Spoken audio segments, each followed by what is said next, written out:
聊国医经典，说养生之道，欢迎收看《健康第一线》千金妙方。高林似乌鸦，满树扑扑扑。这是宋代诗人梅尧臣《鸭饺子》中的一句诗句，说的就是我们都熟悉的树——白果树，也就是银杏树。它的成熟种子呢，叫做白果，既是食材，也是一种难得的药材。今天我们就给朋友们说说如何用白果食疗调理咳嗽气喘。白果树是树木中的老寿星，它可以生长1000多年。栽下一棵白果树，长上20-30年的时间，会零星的结一些果子，长上40-50年才能硕果累累。民间有一个说法，说爷爷在年轻的时候栽下一棵白果树，等到有了孙子才能吃上树上的白果，所以白果树也就有了一个有趣的别名，叫做公孙树。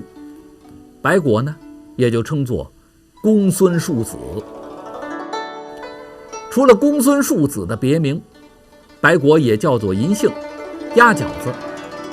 白果味甘、苦、涩，性平，归肺经。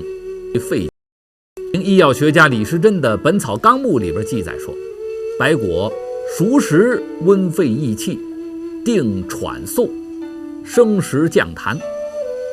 白果的药性平和，如果咳嗽很长时间都好不了，咳嗽痰多，稍一动弹就气喘吁吁，就可以用白果做药膳调理了。先说一个蜂蜜白果茶，准备干白果仁10克，浸泡30分钟，或者准备新鲜白果仁20克，清洗干净。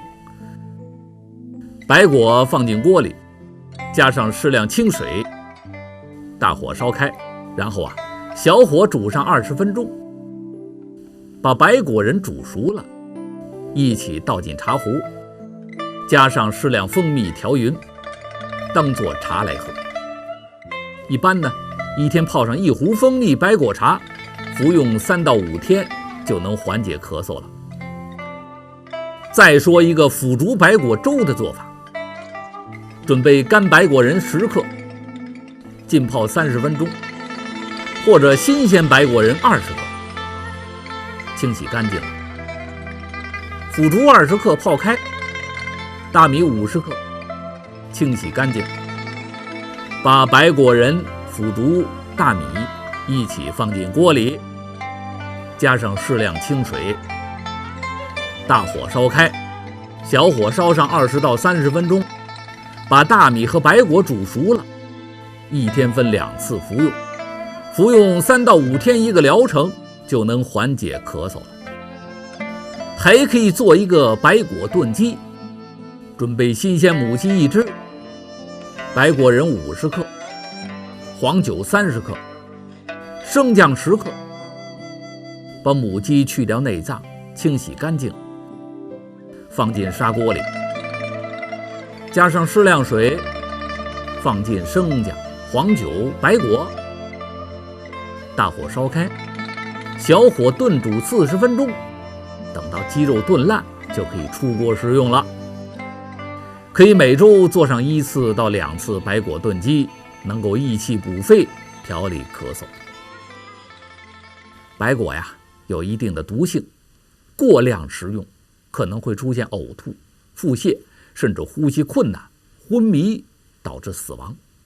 尤其是生白果，儿童吃7枚以上，成人呢吃40枚以上，就可能引起中毒了。大家一定要注意，白果一次不能吃过量，也不要长期吃白果，更不要生吃白果。如果感冒咳嗽刚刚开始，或者积食、大便不通、腹胀，也最好不要食用白果，会加重病情。好了，今天就聊这么多了。会古今养生经典，取传统药理精髓，博览健康第一线，妙方汇集在其中。更多养生知识，扫一扫屏幕上的2维码，您就知道。